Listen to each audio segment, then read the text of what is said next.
The subcommittee hearing on unidentified anomalous phenomena, or UAPs, will come to order. There are certain individuals who didn't want this hearing to happen because they feared what might be disclosed. But we stood firm. No amount of outside pressure would ever keep me from pursuing a subject come hell or high water. It is my honor and privilege to testify before you on the issue of unidentified anomalous phenomenon, formerly known as UFOs. Let me be clear. UAP are real.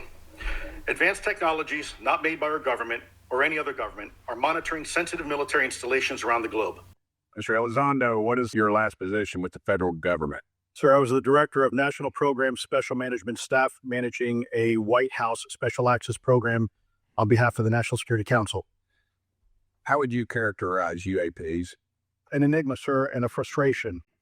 We're talking about technologies that can outperform anything we have in our inventory. And if this was an adversarial technology, this would be an intelligence failure eclipsing that of 9/11 by an order of magnitude. Has the government conducted secret UAP crash retrieval programs, yes or no? Yes. Okay, were they designed to identify and reverse engineer alien craft, yes or no? Yes.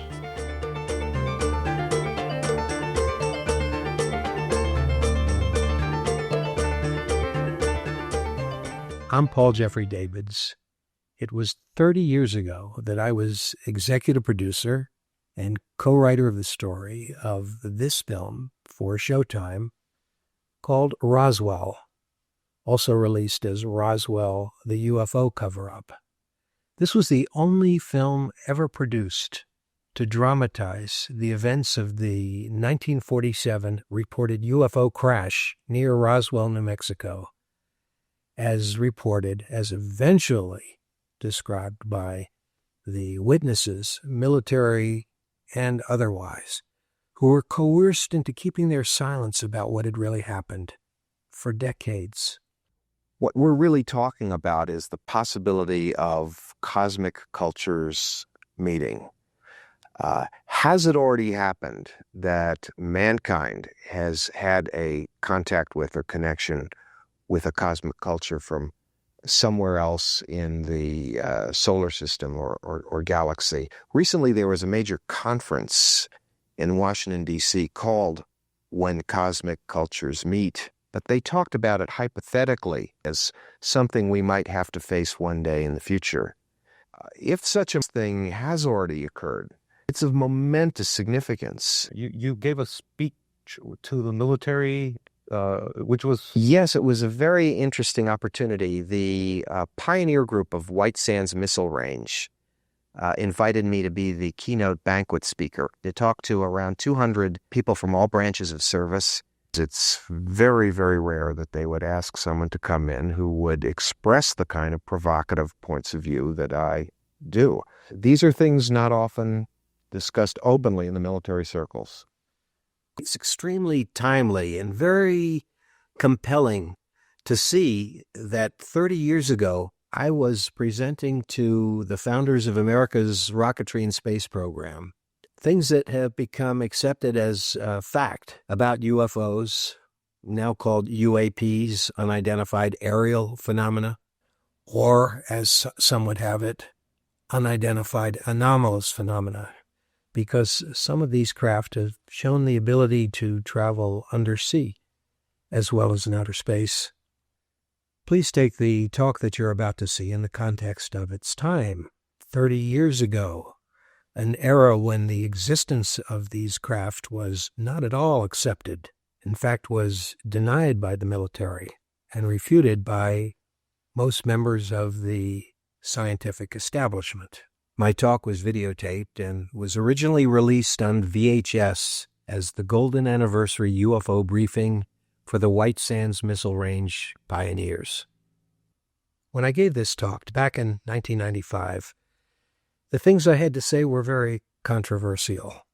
But since that time, most of what I presented that night has been corroborated through whistleblower testimony at congressional hearings. So let's take a look. I invite you to go back in time with me to when I gave this presentation to the founders of America's space and rocketry program, a group that at that time included Clyde Tombaugh, who discovered Pluto. The talk was held at a banquet for the 50th anniversary of the White Sands Missile Range pioneers in Las Cruces, New Mexico, not far from Roswell, New Mexico, where the famous 1947 crash incident happened. I've had the opportunity to spend the day listening about your great achievements that have spanned 50 years, achievements that I've admired since I was a small boy growing up back east, and the two words White Sands were legend to me. I congratulate you all, and I thank you for the opportunity to talk to you tonight about the Roswell incident. It happened down the block 47 years ago, and the general subject of UFOs and extraterrestrials. I had the opportunity in 1993 and 94, after 5 years of preparatory work, to make this motion picture called Roswell, starring Martin Sheen and Kyle MacLachlan. It took 4 long years to find the backing to make the film. There were a lot of rejections. There were a lot of people who thought no one would be interested in this movie, and they were wrong. We finally got to make it for Showtime.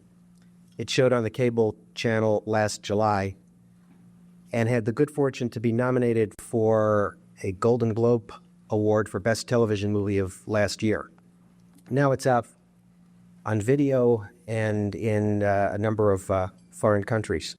My role with respect to it was executive producer and also co-writer of the story.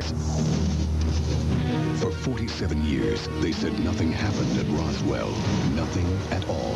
This thing was big. Roswell, the Showtime original movie about an incident they said never happened. I'm the sheriff of this here county. I'll go where I damn well please. We have our orders. What the hell are we dealing with here? Is it friendly? Is it hostile? There could be panic if this all came out.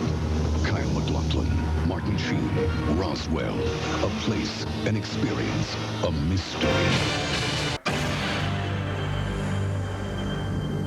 And I was surprised actually to be invited to come here to speak in New Mexico as a Hollywood producer who had the audacity to make a movie about New Mexico's fondest UFO story and to have made it in Arizona.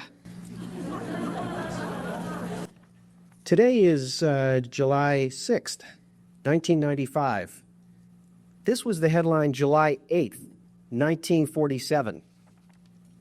RAAF, Roswell Army Airfield, captures flying saucer on a ranch in the Roswell region. How did that headline come to be? And why did people forget about it for 30 years and then start talking about it in books, movies, news shows, talk shows? The Air Force got very interested in it again all of a sudden after 47 years. If the cover-up is real, it may well have begun in 1947 at Roswell Army Air Force Base in New Mexico. On July 8, 1947, Roswell's public information officer, Lieutenant Walter Haut, issued a press release in which he said the military had recovered wreckage of a flying saucer that had crashed on a nearby ranch.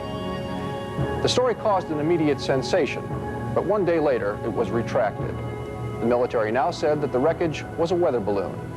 Oddly, that wreckage was secretly flown to Wright Field in Dayton, Ohio, and was never seen again. Why hasn't the government just said that it's happened? Why were all these people so afraid to speak? It said they kept silence for all these years. Were they threatened? Well, some of the men who were involved at all different ranks within the military, up to and including Brigadier General, have gone on record as saying that there was a cover-up and that the public wasn't told the full truth, that this was something that was decided back in 1947, the public wasn't ready for, and that the facts were withheld.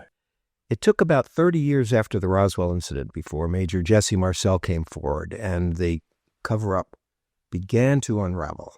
What I saw, I couldn't believe there was so much of it. It was scattered over such a vast area.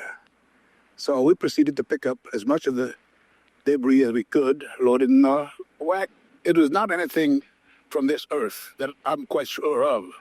Because I was being an intelligence officer, I was familiar with just about all materials used in aircraft and our air travel. This is nothing like that. Barry Goldwater, senator, presidential candidate. I can't back that up, but I think that at Wright-Patterson Field, if you could get into certain places, you'd find out what the Air Force and the government knows about UFOs. Reportedly, a spaceship landed and was all hushed up, quieted, and I've never heard about much of it. I called Curtis LeMay and I said, General, I know we have a room at Wright-Patterson where you put all this secret stuff. Could I go in there? I've never heard him get mad, but he got madder than hell at me, cussed me out, said, don't ever ask me that question again. It was only around 10 days before this headline came out that private pilot businessman Kenneth Arnold in the state of Washington saw 9 objects traveling in formation. He could not believe what he saw. He landed, he reported it to the press, the story went round the world, and it was generally accepted that this was a very honest man, upstanding citizen, very well-trained pilot. How could he have made a mistake? They coined the word flying saucer then. He said they flew through the air sort of like a saucer skipping across water, and a newsman said, you mean like a flying saucer? And there was the word in our language for the first time, just a couple weeks before this. So when this headline came out, and it used the word flying saucer as what had been captured in Roswell, there was no doubt in the mind of anyone in this country that it was referring to one of those things that Kenneth Arnold had talked about, flying 1,700 miles an hour. Couldn't even conceive of that in those days. But a few hours later, within a day, this story was dead. It was retracted. General Ramey, the head of the 8th Air Force, pronounced that it was a mistake. It had just been a weather balloon. I asked Austin Vick, what he thought of the story. And he said, well, the Air Force, the military never lies, so it was a weather balloon. So I want to talk to you about all kinds of weather balloons tonight. Ones that fly at all different speeds and altitudes, and that some of you have maybe tracked on radar. I hope that this talk will satisfy the rules of the 3 E's that Austin Vick gave earlier today. And his 3 E's were that it be educational, entertaining, and informative. Last year's UAP hearing before this Oversight Committee confirmed that UAP-related information is being withheld from senior officials and members of Congress. And just this week, I learned from former DoD official Chris Mellon that satellite imagery of UAP from a few years ago still has not been shared with Congress. Equally concerning, last year's UAP hearing also revealed that elements of the government are engaged in a disinformation campaign to include personal attacks designed to discredit UAP whistleblowers. We will also hear from the witnesses today allegations of UAP-related misinformation and disinformation by government officials of which they are personally aware and directly experience. We've used disinformation extremely effectively. The military has. The United States military has won wars through disinformation. The ghost of Hitler, wherever it may be today, still thinks that the invasion of Europe is going to come at Calais, not at Normandy Beach. We deceived him. We deceived the world into thinking we had no Manhattan Project. It was a brilliantly kept secret. I am told that Vice President Truman did not know while he was vice president that we were building the atom bomb. Found out later when he assumed the office of the presidency. How could such secrets be kept? But they were. In the war with Iraq, Saddam Hussein apparently was led to believe that there was going to be invasion by sea, that it was going to be like the Normandy invasion. There was a brilliant military maneuver to do what General Schwarzkopf referred to as the Hail Mary maneuver and go around by land in a way that was never expected. Even the American public had no idea that was coming because our news media promoted the idea of an imminent sea landing that cooperated with the secret. These have all been effective, useful for our country, and have been the right thing to do at the time. And perhaps for a long time, to deny the existence of UFOs was the right thing to do. There was a study made in 1960 called the Brookings Institution Report. We hadn't gone to the moon yet. President Kennedy declared the mission. And the Brookings Institute think tank was commissioned to consider what the implications would be if in our voyages to the moon and neighboring planets we found proof of intelligent extraterrestrial life or artifacts of an extraterrestrial civilization that may have existed long ago. This report was very clear in its findings. They felt at that time in 1960 that such a discovery would be a catastrophe for human civilization. Their report went through group after group of what the effect would be. Religious leaders, missionaries, scientists, they said, would be among those who would be most shocked by the discovery and perhaps disheartened that some other race had gotten to an advanced state first. And the report said that if we made such a discovery, we had to carefully consider the circumstances under which we would release or withhold that information from the public. It's there in black and white.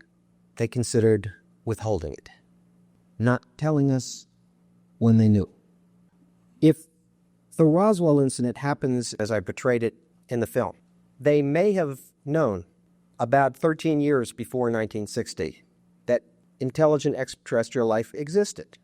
But the Brookings Institution report, it even made headlines at that time where they announced that it would mean the end of civilization as we know it if there were such a discovery. And the Brookings Institute recommended further studies to determine how all kinds of various groups would react to such information. That's very curious. When you go to Brookings and you try to get to the bottom of this, of whether they did conduct those other studies that were recommended, you can't get an answer. They won't tell you. So it goes into the silence, like so many of the UFO reports. If the theory is correct, that some of us have known for a long, long time about this and have decided for the benefit of mankind not to tell the group, I think that there were justified reasons that would have been an acceptable scenario back then, 2 years after the war, the biggest war in our history. And even in 1960, when Brookings wrote its report, things were very uncertain, but we are 35 years down the road from that now. We've had an enormous amount of acclamation from movies, from books, from television, from talk shows, from the Freedom of Information Act, which has leaked a lot of information about UFOs. You know, the only other time in history, in my study of history, that I can think of that a kind of strategy was used of holding off making a major announcement for a long, long time, 40 to 50 years, until people were ready. I think of the Bible and Moses, great, wise leader, and it was his decision when he took the chosen people out of Egypt and led them, that he would not lead them straight to Canaan, the promised land, but he would wander with them for 40 years. It wasn't necessary. He could have gotten there much more quickly, but he let 2 generations pass. He didn't want the slaves of Israel who lived in Egypt to be the ones who had found the new kingdom. He wanted a new generation of children who had never known slavery. Well, 2 generations have passed since the days of Roswell. And in recent years, we've had some interesting announcements by our leaders alluding to this subject in very strong ways. I occasionally think how quickly our differences worldwide would vanish if we were facing an alien threat from outside this world. I think it's more than just an issue of definition. No, you're getting into definitional problems, and it is difficult. But the fact is, however, that President Reagan said to Mr. Gorbachev one time that if hostile Martians landed on the Earth, we would be together against them. You're going to hear a quote from a book by a man named Victor Marchetti. It was called The CIA and the Cult of Intelligence. Victor Marchetti was highly placed in the CIA for many years, and in it, he explains the rationale in his own words, like the Brookings Institute report, as to why he feels such information, if in fact it's true, would have been withheld for so long. Let's take a look at this clip. In 1979, a former CIA official named Victor Marchetti published an article titled How the CIA Views the UFO Phenomenon. In it, he theorized that all major governments are committed to hiding the fact of alien intelligence from the public, for fear that disclosure might, in his words, erode the foundations of Earth's traditional power structure. He went on to say that political and legal systems, religions, economic and social institutions could all soon become meaningless in the minds of the public. Civilization as we know it could collapse into anarchy. Such extreme conclusions are not necessarily valid, he said, but they probably accurately reflect the fears of the ruling classes of the major nations. The Robertson panel. It was a panel convened by the CIA in the early 1950s to examine the UFO question. They spent around 6 or 8 hours on it, declared that UFOs presented no threat to national security and that there was no proof that any of them were extraterrestrial, and that was the end of the story. But they also recommended in their report in the early 1950s that there should be a national debunking campaign about the idea, because the very belief in the possibility of this on the part of the American public, they said then, could be used by an enemy in the event of an air attack to confuse us, break our will. These were the kinds of expressions that were used back then. So they recommended that teachers discourage young people from reading any books about UFOs. Major Donald Kehoe, who had written many such books and was to write more, claiming that many UFOs had an extraterrestrial origin, his books were debunked. And the Robertson panel also recommended that major film companies such as the Walt Disney Studio be enlisted to make documentaries to tell the public that the UFOs were not real and that there was no extraterrestrial visitation of our planet. Now here it is, we're talking about almost 45 years later. And what is the Walt Disney Company doing now? They're doing the exact opposite of what the Robertson panel recommended in the early 1950s. The Walt Disney Company, within the last few months, released what I consider the most hard-hitting, one-sided documentary on UFOs I've ever seen. One-sided in the sense that they declare they're real, they're here, they've been here a long time. They go so far as to say in this that it is expected that the government is in the process of declassification and that within the next foreseeable future, applying the next year or two, that there will be a flood of information coming out on this subject as the government opens its files. Now, why the most prestigious communication company in America would make a documentary like this and make these statements unless there was some degree of validity to it, I don't know. But here we even have the chief executive officer of Disney, Michael Eisner, one of the most handsomely paid men in America, I might add, sticking his neck out to introduce this show. You're going to see UFOs here mixed with Mickey Mouse. Let's take a look. Piloted by alien intelligence. One sighting from tens of thousands made over the last 50 years on virtually every continent on the globe. Intelligent life from distant galaxies is now attempting to make open contact with the human race. And tonight, we'll show you the evidence. Hello, I'm Michael Eisner, head of the Walt Disney Company. In a top-secret military installation somewhere in the United States, there are those who believe that the government is hiding the remains of an alien spacecraft. The idea of creatures from another planet might not be as far-fetched as we once thought. By the early 1960s, UFOs were having a chilling effect on our defense operations. Their tremendous speed often caused them to be misidentified as incoming intercontinental ballistic missiles. There needed to be some way for the U.S. and the Soviets to distinguish between nuclear attack and alien visitors. The weapon is installed in the Pentagon, but it's a weapon of peace. This is the teletype that will operate at the U.S. end of an open line to Moscow. This link, it is hoped, will help avoid misunderstandings that could possibly trigger a catastrophe. Now, our president could be in touch with the Russian premier in a matter of seconds. The fault line between Moscow and Washington was set up so they could go ahead and make last-minute pleas that we're not attacking you and you're not attacking us. The purpose for this was to ensure that a nuclear war would not be touched off by a UFO appearing on the scopes and being mistaken for an enemy aircraft. The hotline eased some international tensions, but it didn't halt the interaction between the military and the aliens, which continues to this day. November of 1975, essentially every SAC base in the United States was visited by UFOs. We have reason to believe that the UFOs went ahead and had some effect on changing the codes, the codes within the missiles, within the launch control facility, to change where the missiles would hit. 1976, September, Iran. 2 F-4s tried to intercept a UFO and shoot upon a UFO. The weapon systems of the planes go dead. The communication systems go dead. These are just 2 examples of cases which sound like they came out of science fiction, but in reality, they're from government documentation, documents released by the State Department.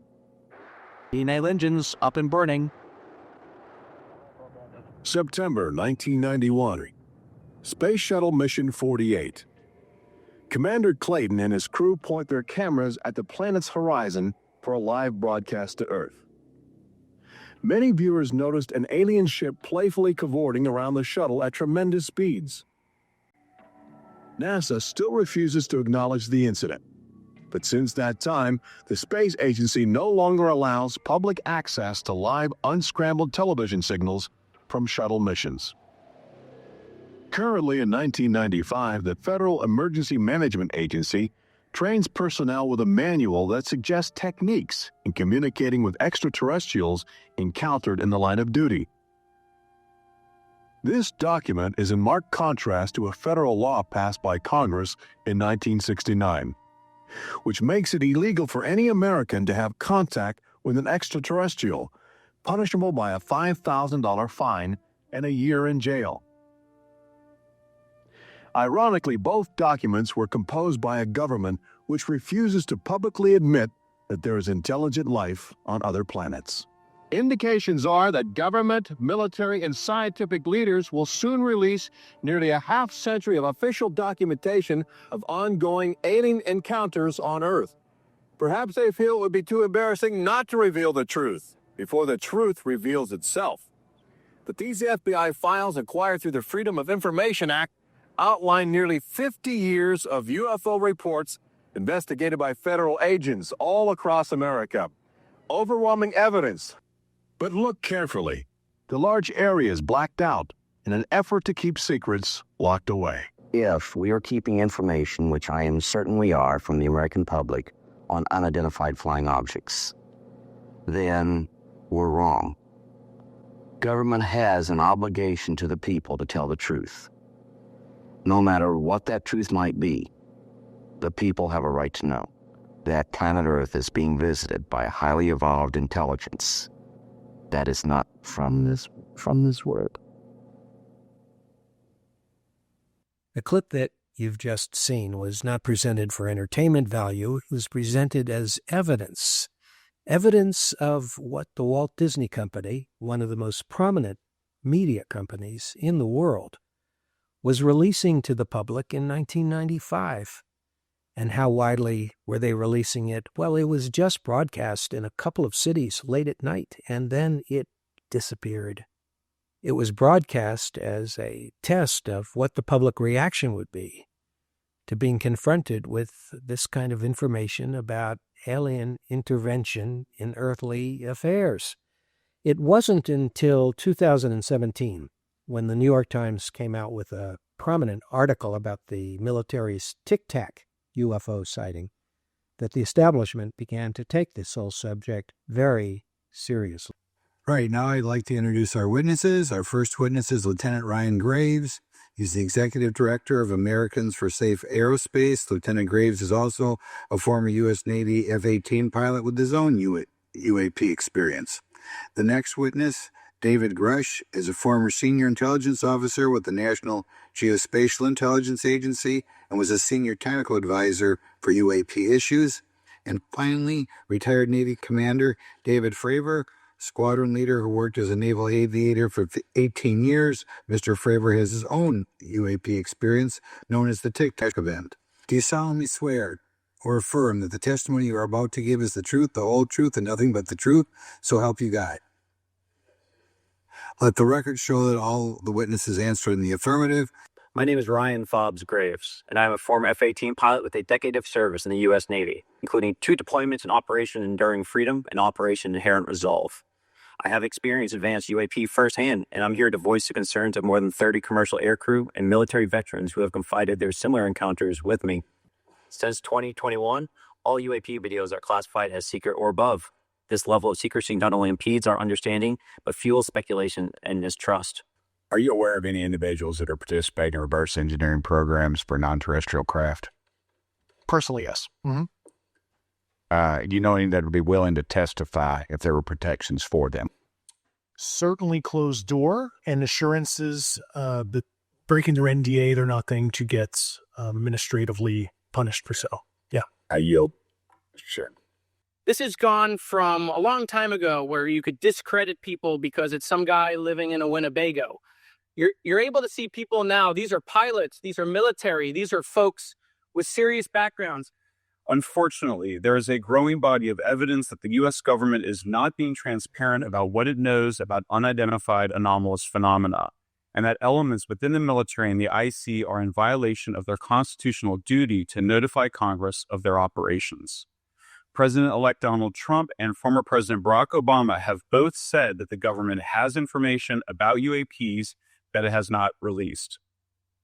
I'll show you this example here. This is a presentation from the UATP task force.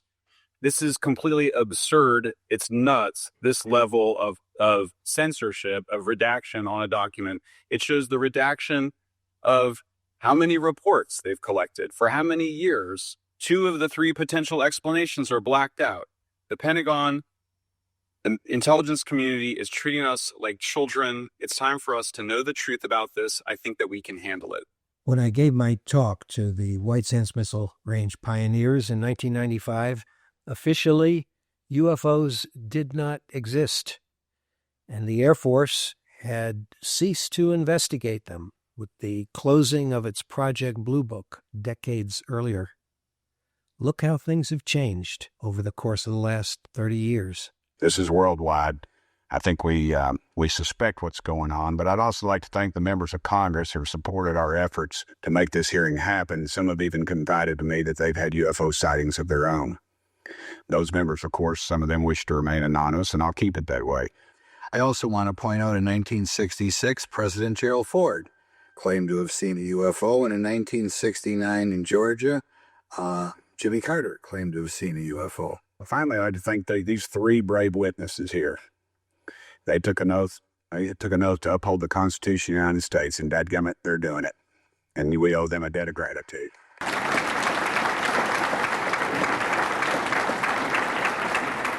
In an interview with Fox News, recent former Director of National Intelligence John Ratcliffe confirmed the U.S. government is aware a lot more sightings of UAPs, and that they have not made that information public. Congress created the All-Domain Resolution Office in the NDAA of 2022.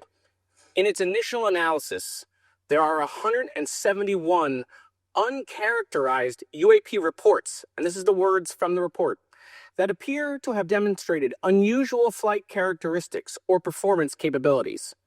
I believe more information is known about the 171 instances. It's time for Congress to reinsert ourselves. I call on our military leaders and intelligence officials to release more information to the American people about UAPs. We should have disclosure today. We should have disclosure tomorrow. The time has come. The ultimate question it really becomes this. For what purpose is the federal government overclassifying, because that's what they're doing, they're overclassifying, and forbidding the public for getting access to this? And if you know, if you have an explanation, I'm curious because I know what I've been told. I just want to know from your perspective, why do they overclassify? Mr. Elizondo, you look like you're finger on the button, ready to go. I think there's several reasons. I think at the time when this reality became evident to the U.S. government, we were in the middle of the Cold War with then Soviet Union, and we did not want to tip our hands to what our knowledge base was on this topic. We did not want to broadcast that to the Cold War is long over. It is, sir. There's also then the philosophical argument that the Department of Defense and the intelligence community is solution oriented.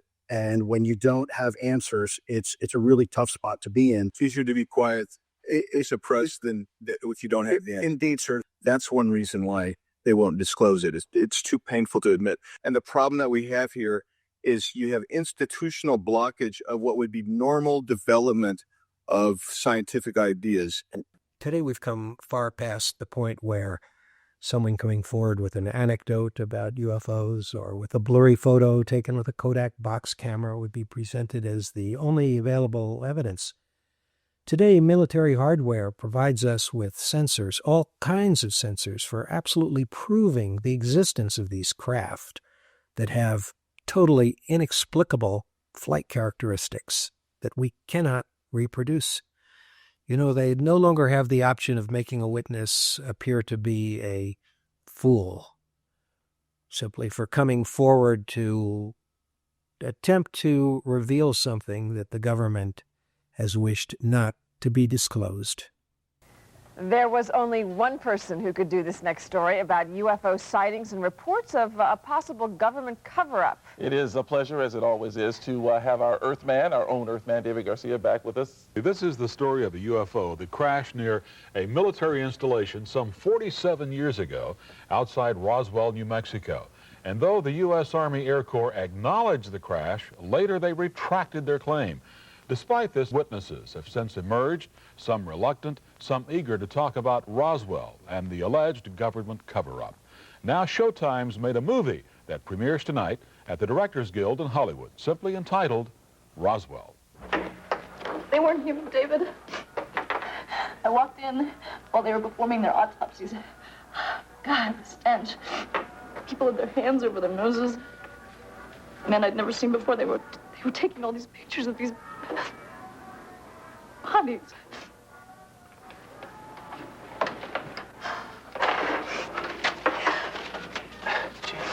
Headline Edition with Taylor Grant. From all over the world, wherever the day's headlines were made, Headline Edition brings you a roundup of the latest development in the finding of a flying disc. Late this afternoon, a bulletin from New Mexico suggested that the white... This one just moved! This is a scene from the Showtime movie Roswell of an autopsy of a space alien. A crash near Roswell in 47 that many believe was a UFO and the government insists was an Air Force experiment gone wrong has been a cornerstone of the UFO debate ever since. Secrets can be kept if there's a determination. And also, frankly, this is a secret that's been out in the open for a long time. People have been telling you this on television. You just haven't heard it confirmed by anyone. It's been debunked and denied. It's been in the tabloids, so there's been a will to disbelieve the reports. I believe the men who were there, who have tried for so long to say, something happened there. It wasn't made on this earth. We've been wanting to tell you for a long time. We've been under a constraint not to. In Hollywood, Kerry Berglund, Channel 9 News. After our film Roswell premiered on Showtime, the Pentagon released two separate reports purporting to solve the mystery of the Roswell so-called UFO crash once and for all. They denied that UFO, flying saucer, extraterrestrials had anything to do with the incident. Next, an Air Force report on a 1947 incident in Roswell, New Mexico. Yesterday, the Air Force issued a report at the Pentagon that they hope will close the book on rumors that they recovered a flying saucer and extraterrestrial bodies near Roswell 50 years ago and then covered it up. During this news conference, you'll hear from Colonel John Haynes of the Air Force Declassification Review Team. This is a single subject briefing today on the release of an Air Force report titled The Roswell Report, Case Closed. Good afternoon, ladies and gentlemen. We're confident once the report is out and digested by the public that this will be the final word on the Roswell incident. The conclusion of the first report left no doubt that what was recovered near Roswell, New Mexico in July 1947 was debris from a formerly top-secret Army Air Forces research project, codenamed Mogul. Mogul was an attempt to acoustically detect Soviet nuclear blast and ballistic missile launches. Mogul used an odd assortment of equipment carried aloft by a balloon train more than 600 feet long. This balloon train consisted of 25 balloons, attached acoustic devices, and several radar reflectors, which looked like box kites. In 1947, it was the misidentification of these radar reflectors that is most likely the famous flying disc. Of course, UFO researcher Kevin Randall later pointed out that the spy balloon was not launched at the time of the Roswell incident, that in fact the planned launch had been scrubbed. But that didn't stop the Pentagon from declaring that now the case was closed. Kevin Randall, by the way, is the author of many well-researched books on UFOs and was the co-author with Donald Schmidt of the book UFO Crash at Roswell, which in fact is the book upon which we based the Showtime film. Kevin Randall, in fact, was a captain in the U.S. Air Force in intelligence who had served in both the Vietnam War and the war in Iraq. Today, we're releasing the final report to address questions about alleged bodies associated with the Roswell story. Bodies observed in the New Mexico desert were probably test dummies that were carried aloft by U.S. Air Force high-altitude balloons for scientific research. The problem with the report, of course, was that crash dummies were not tested in the area till about 5 or 6 years after the Roswell incident. So their explanation for this discrepancy in time was quite interesting. Colonel, how do you square the UFO enthusiasts saying that they're talking about 1947, well, you're talking about dummies used in the 50s, almost a decade later? Well, I'm afraid that's the problem that we have with time compression. I don't know what they saw in 47, but I'm quite sure it probably was Project Mogul. But I think if you find that people talk about things over a period of time, they begin to lose exactly when the date was. So why do you think people in Roswell and elsewhere still are not convinced, no matter what you say? I'm sorry, but I just can't answer that question for them. Whether you accept that as the Roswell information, I quite frankly don't know. But we do, because it overlays so well with this period of time. Yes, ma'am. Colonel, let me just clear up two things that you sort of brushed over quickly. Number one was the time frame that people are going to say, but this is 10 years. How could they possibly make a mistake on the 10 years? And number two, you said it was never classified, and yet why didn't people at the time say, well, my goodness, we were having dummy tests, this explains the answer? Well, the dummy test, actually, you need to get the book. The dummy tests get lots of media attention, and I have it tabbed, and I should be able to find it, but quite frankly, I'm sitting here and my knees are shaking. I don't know why they can't associate that time period. I'm sorry, I just don't have any information for that. All I know is what the Air Force did, and that if you overlay much of their claims and you look at the Air Force scientific research, you can see it's obvious that what we're talking about at Roswell, and I don't mean Roswell in 47 because that was Project Mogul. That was unmanned. I want to make that very clear. And that's the first report. But over that period of time, dummies were dropped all around there. Can you help us with when the dummies were first used? What year? 53. So they also say that these figures were much smaller stature than full-size adult figures. How do you reconcile that? I don't reconcile that. I just have no idea why they say that. Quite frankly, this is probably what it was. You keep using the word probably, and you say case closed. Those two don't jive. Yeah, How do you right. reconcile Okay, that? let me say, from the Air Force perspective, that's exactly what it was. Let me just go back one more time. That you say this is case closed and people should now believe it, but with the major hole, though, of you're saying they're wrong about the date, and the date being 6 years' time that they're wrong about. What explanation can you give them other than just saying, well, we just think they're just mistaken by 6 years?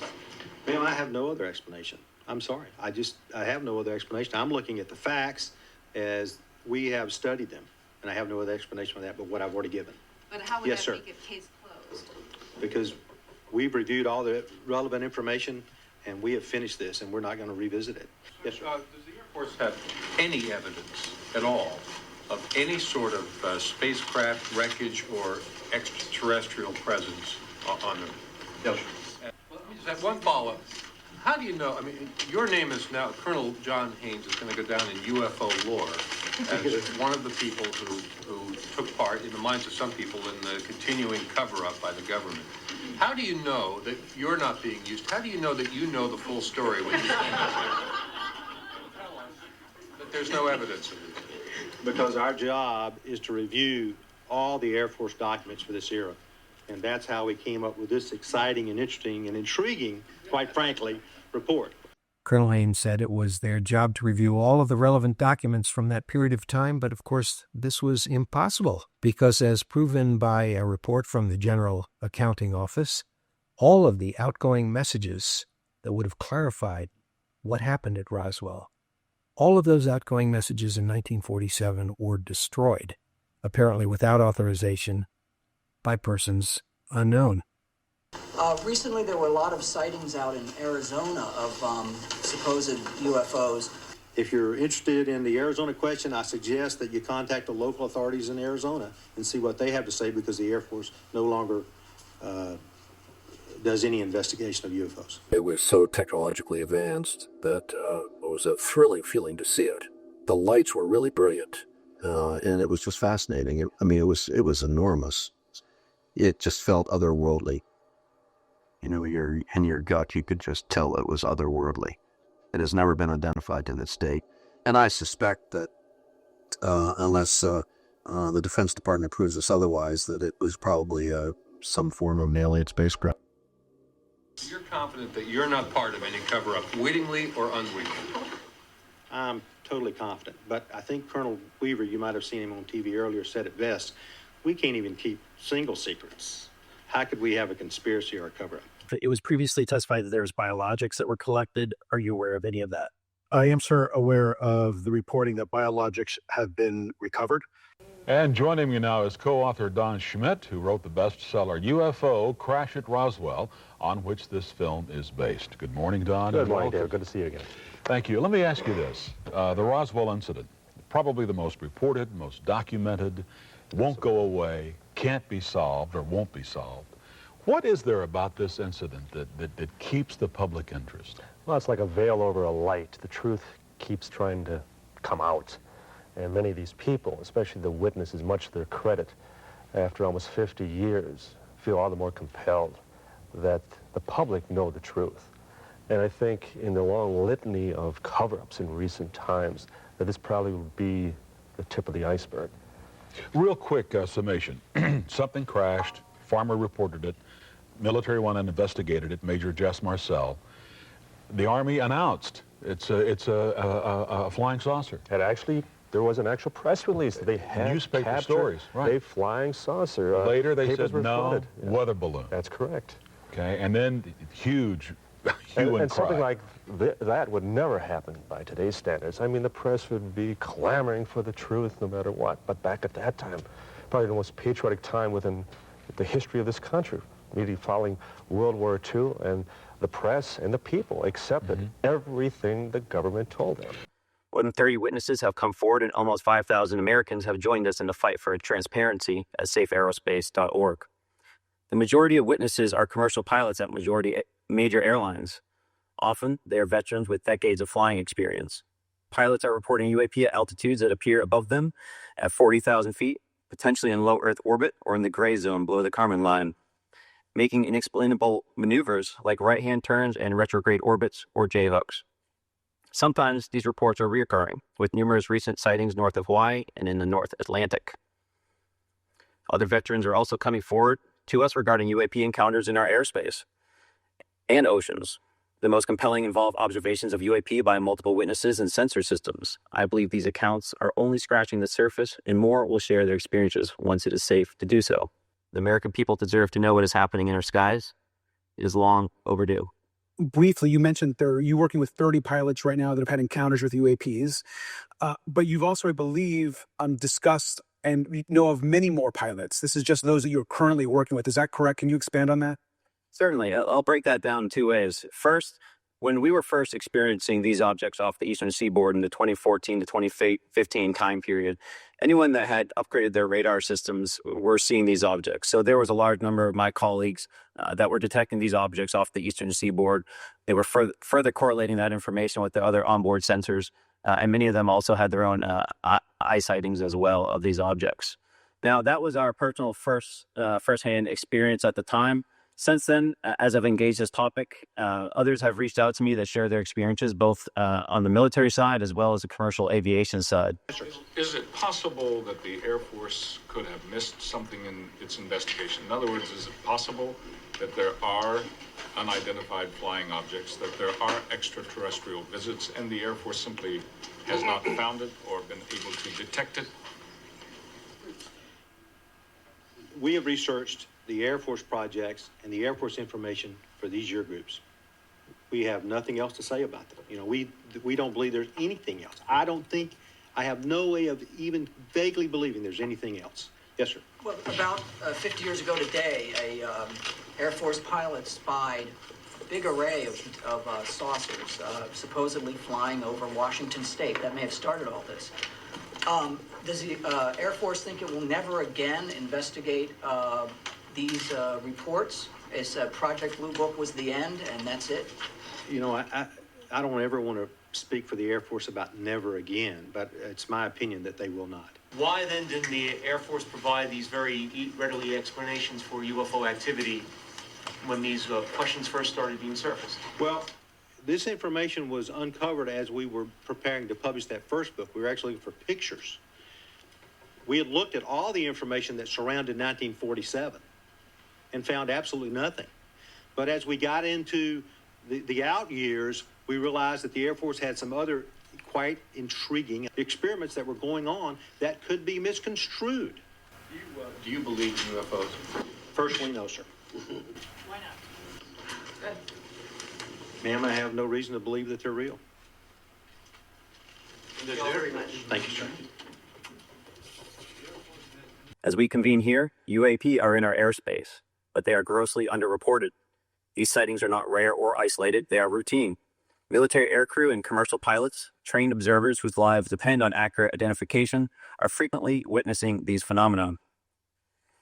The stigma attached to UAP is real and powerful and challenges national security. It silences commercial pilots who fear professional repercussions, discourages witnesses, and is only compounded by recent government claims questioning the credibility of eyewitness testimony. Are there classified Department of Defense materials related to UAPs that you believe could be safely disclosed to the public without compromising national security? Yes, sir, I do. Gilbert Moore spoke to us earlier today about a Greek god named Talos. It's the name of a missile. And, well, we've had a lot of Greek gods involved in the space program, haven't we? We've had our Mercury program, the Gemini program, Apollo. But we were talking about Talos, and Gilbert Moore has said he got into a lot of trouble with the military by saying that stood for try and launch on schedule.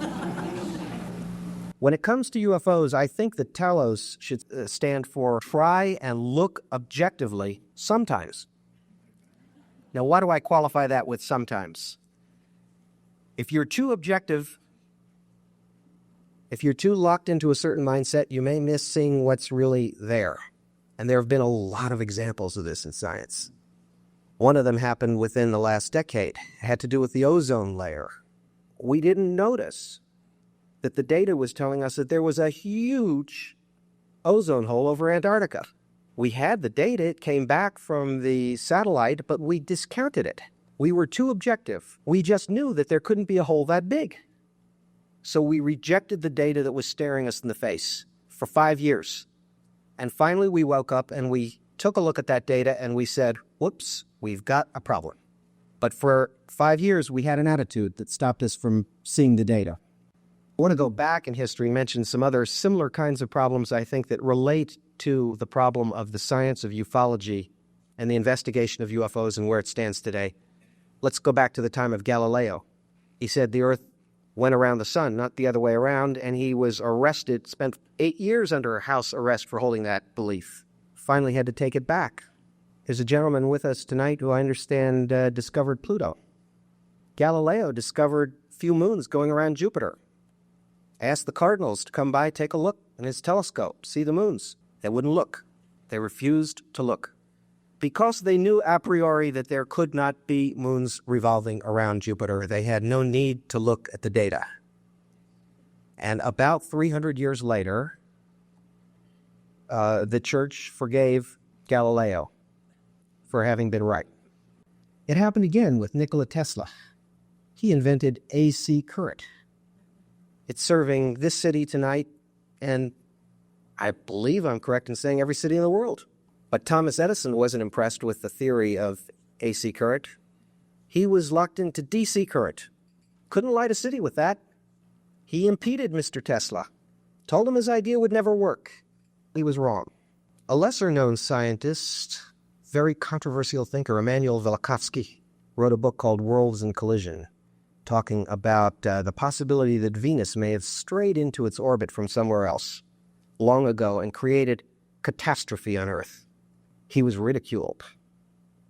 Ridiculed like many people who have reported UFO sightings have been ridiculed, ostracized, made to seem like kooks. He was a kook of the scientific community, rejected at every university. But one of his predictions connected with his writings was that the planet Jupiter would emit radio waves. And the week that Albert Einstein died, Worlds in Collision, Velikovsky's book was open on his desk as he was rereading and reconsidering the theories of Velikovsky, which he had long rejected because it had been confirmed about the radio waves and Jupiter. Charles Darwin was another example. Boy, did we have a fight about evolution. Remember that one? They passed a law in Tennessee. You couldn't teach it in the schools. They arrested a man named John Scopes for teaching the theory of evolution that man wriggled up from the apes, for questioning the idea that the Lord created the world in 6 days. And there was quite a trial over that. William Jennings Bryan came down to defend the Bible, Clarence Darrow to defend what he thought was the right of a man to think. Now, Howard, how does man come out of this slimy mess? Well, man are sort of evoluted from the old world monkeys. Did you hear that, my friend? Old world monkeys. According to Mr. Cates, you and I aren't even descended from good American monkeys. Now, Howard, listen carefully. In all this talk of bugs and evolution, did Mr. Cates ever make any reference to God, of the miracle he achieved in 7 days, as described in the beautiful book of Genesis? No, sir. Charles Darwin's theory of the evolution and the descent of man. Yes, sir. That's right, Howard. That's the very book he read to you in your classroom. You think there was anything wrong in that? Well, I don't know. Objection, Your Honor. The defense is asking that a 15-year-old boy hand down an opinion on a question of morality. I am trying to establish that Howard or Colonel Brady or Charles Darwin or anyone sitting in this courtroom or you, sir, has the right to think. Colonel Drummond, the right to think is not on trial here. Well, with all due respect to the court, sir, I think the right to think is very much on trial here. I think the right of a man to think and speak has something to do with this question of UFOs. There are many people who have been speaking and saying they've seen these things, but we have an official policy on it. They don't exist. If you've seen them, you either saw the results of a temperature inversion or you saw the planet Venus, you saw a flock of birds, you saw a weather balloon, but you didn't see anything that confounds the laws of physics as we understand it. What do we learn from all of this?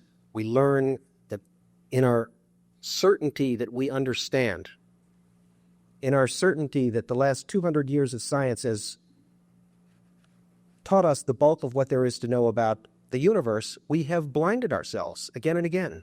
We've closed doors that should have been opened.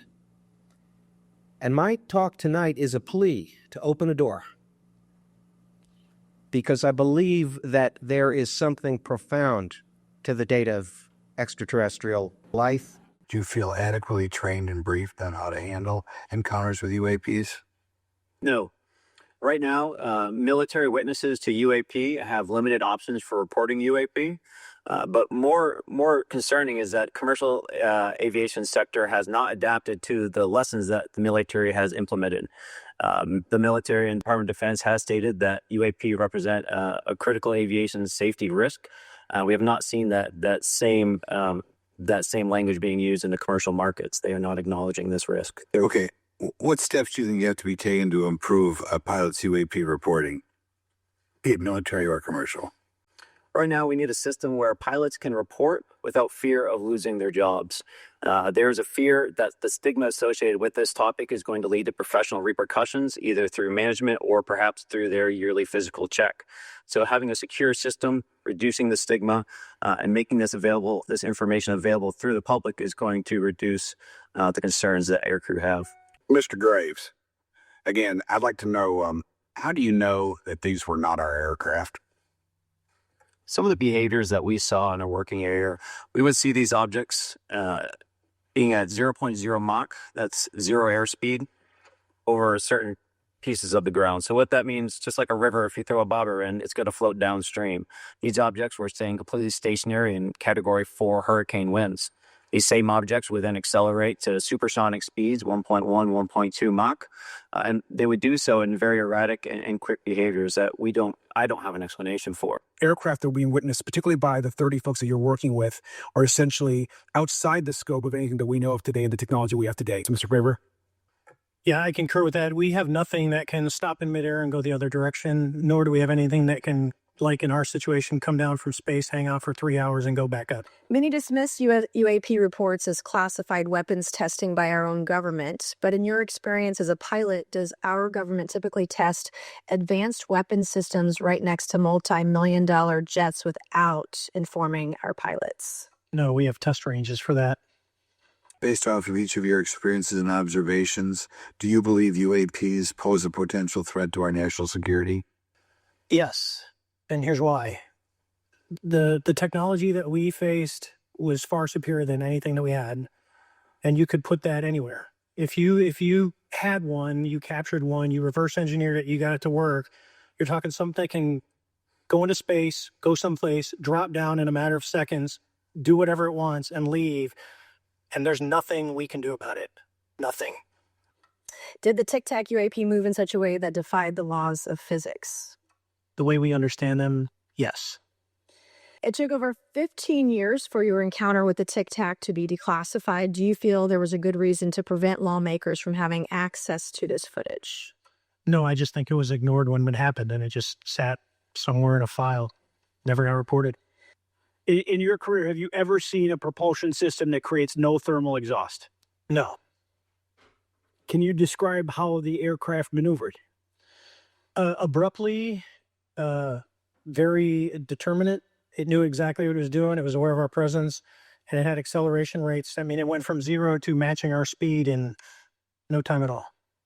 Now, if the fastest plane on Earth was trying to do these maneuvers that you saw, would it be capable of doing that? No, not even close. And just to confirm, this object had no wings, correct? No wings. This flying Tic Tac, I mean, is it capable of being the product of any other nation on the Earth? No, like I said earlier, I think it defies current material science and the ability to develop that much propulsion. And I know there's been some physicists who have done calculations, which is beyond anything that we have. Mr. Gress, finally, do you believe that our government is in possession of UAPs? Absolutely, based on interviewing over 40 witnesses over 4 years. And where? I know the exact locations, and those locations were provided to the Inspector General, and some of which to the intelligence committees. I actually had the people with the firsthand knowledge provide a protected disclosure to the Inspector General. Are there common characteristics to the UAPs that have been cited by different pilots, and can you describe what the convergence of descriptions is? Certainly. We were primarily seeing dark gray or black cubes inside of a clear sphere. I'm sorry, dark gray or black cubes? Yes, inside of a clear sphere, where the apex or tips of the cube were touching the inside of that sphere. And that was primarily what was being reported when we were able to gain a visual tally of these objects. That occurred over almost 8 years. And as far as I know, it's still occurring. There's small bit of anger, I would feel that those pilots are still facing that difficulty in reporting this topic, and they don't have the tools to be able to mitigate this issue. It just goes to show how serious this is and why this is such an important issue for our pilots and for our nation. Mr. Crush, what about you? What was your experience after you came forward? Well, it's only been about 2 months or so, so I guess my experience has been overwhelming support from former colleagues of mine that have privately messaged me, and I do appreciate that.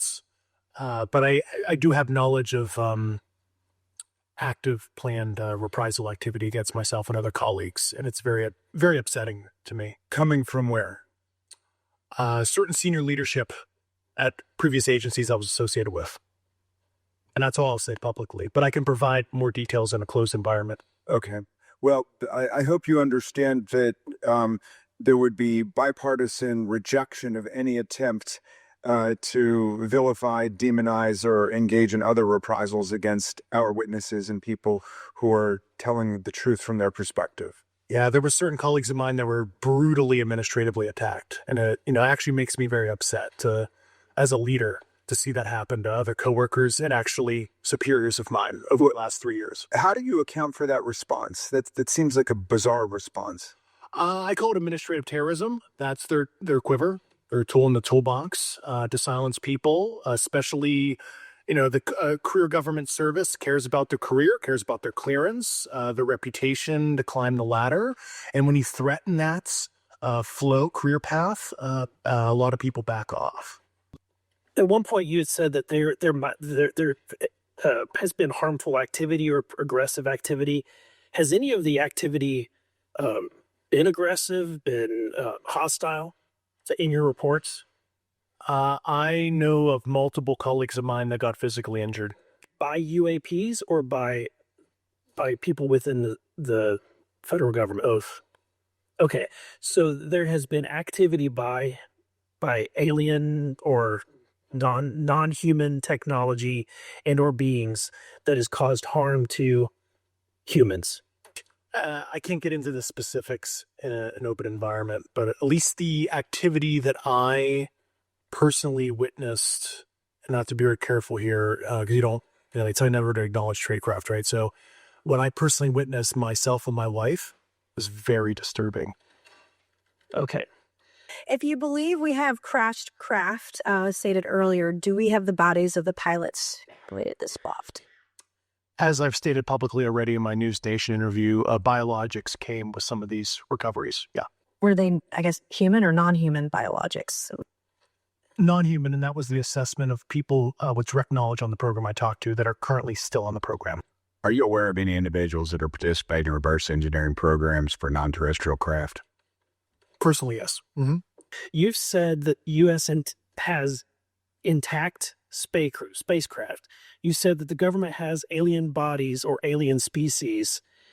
Have you seen the spacecraft? I have to be careful to describe what I've seen firsthand and not in this environment, but I could answer that question behind closed doors. And have you seen any of the bodies? That's something I've not witnessed myself. And they saw a sequence of 4 craft in a clear diamond formation for which there is a radar sequence that I alone have observed in the United States Congress. One of the pilots goes to check out that diamond formation and sees a large floating, what I can only describe as an orb. Again, like I said, not of any human capability that I'm aware of. And when he approached, he said that his radar went down. He said that his FLIR system malfunctioned and that he had to manually take this image from one of the lenses, and it was not automated in collection as you would typically see in a test mission. So I guess I'll start with Commander Fravor.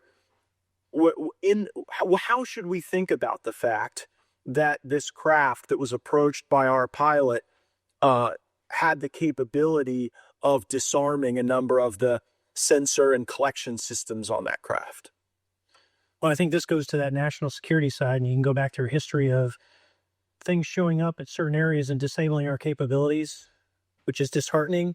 And for us, I mean, like I said, it completely disabled the radar on the aircraft when it tried to do it. And the only way we could see it is passively, which is how we got that image. So I think that's a concern on what are these doing, not only how do they operate, but their capabilities inside to do things like this. What is, can you tell us anything about this myth of Area 51, which has become part of everything from Hollywood movies to a local legend? What is Area 51? Is there such a place, and what does it do? That actually should be outside this brief. Let me ask you a question. If you are talking about Groom Lake, Nevada, is that what you're talking about? I'm talking about the scene everybody remembers from the movie Independence Day. My daughter asked me the same question.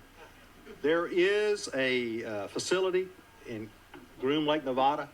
Quite frankly, I have no knowledge or expertise in the matters. I understand there are classified things that go on there, and that's all I have to say about it. Yes, sir. Let's go back to that so-called Area 51, because in people's minds, when you say I can't talk about it because it's classified, conjures up, oh, there it is. There's the cover-up.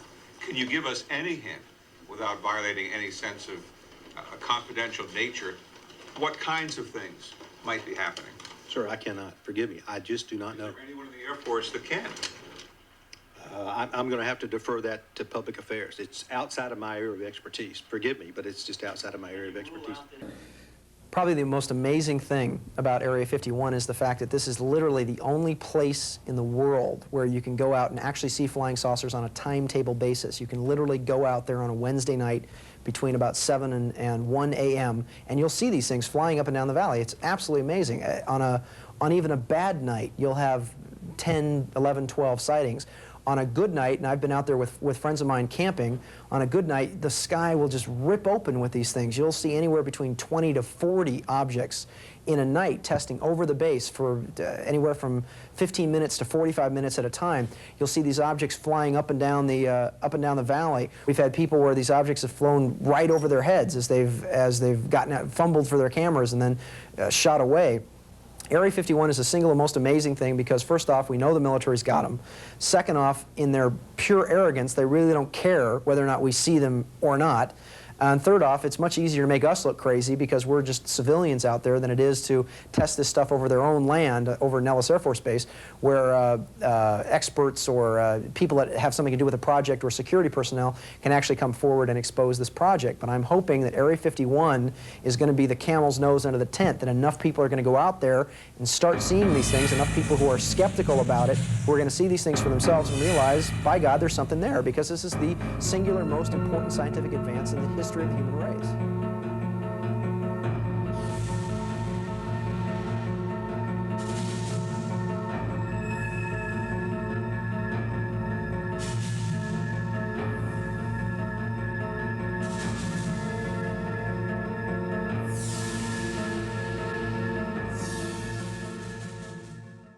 Well, we've come a long way toward the disclosure of the evidence and the facts about UFOs, or UAPs, as they're referred to now in official circles.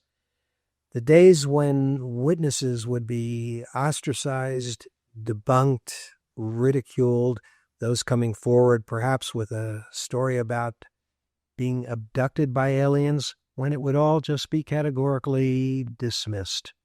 Those days hopefully are behind us as more and more information creeps out from behind the security classifications and comes into public view.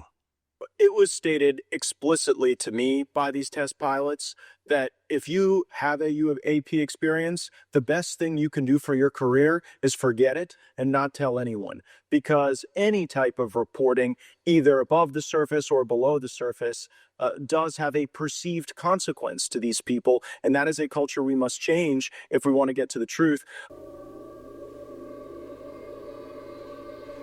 That was really close. Area 31 is out of 340 on the traffic path. Ask them if they want to report officially.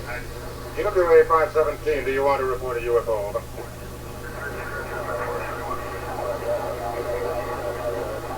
EWA 517, do you want to report a UFO? Over. Negative. We don't want to report. Aries 31, do you wish to report a UFO? Over. Negative, we want to report one of those either. For each of you, yes or no question. Based off of your own experience or the data that you've been privy to, is there any indication that these UAPs could be essentially collecting reconnaissance information? Mr. Graves? Yes. Mr. Brush? Fair assessment. Yeah. Mr. Fravor? Very possible. Again, in the national security vein, is it possible that these UAPs would be probing our capabilities? Yes or no, Mr. Graves? Yes. Brush? Yes. Fravor? Definitely. Is it possible that these UAPs are testing for vulnerabilities in our current systems? Yes. Yes. Possible.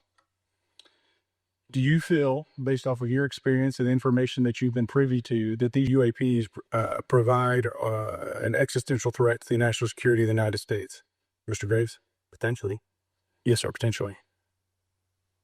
Same answer, potentially. Yeah, I'd say definitely, potentially. Mr. Graves and Fravor, in the event that your encounters had become hostile, would you have had the capability to defend yourself, your crew, your aircraft? Absolutely not, sir. No. Based off of the information that you've been privy to, is there any indication that these UAPs are interested in our nuclear technology and capabilities? Yes. Sure, that could be a fair assessment, Yes. Mr. Grush, in the last couple of years, have you had incidences that have caused you to be in fear for your life for addressing these issues? Yes, personally. Okay. Yeah. I just want everyone to note that he's coming forward in fear of his life. To put in perspective, if they were really not scared about this information coming out, why would someone be intimidated like that? We often like to believe that in our 100 years of technology that's just taken place, that we've answered all the questions. We haven't. And if we have to face the situation of coming face to face with beings whose civilization could have preceded us by millions of years, what an experience of humility that will be for all of us. And in conclusion, I think it's things that we should be talking about, sharing with each other what information we have. We should be open about it, because I think the bottom line here is that Brookings was 35 years ago, and that when we do get all this information out, we'll go on, and science will go on. And I thank you very much for having me as your guest tonight. Thank you.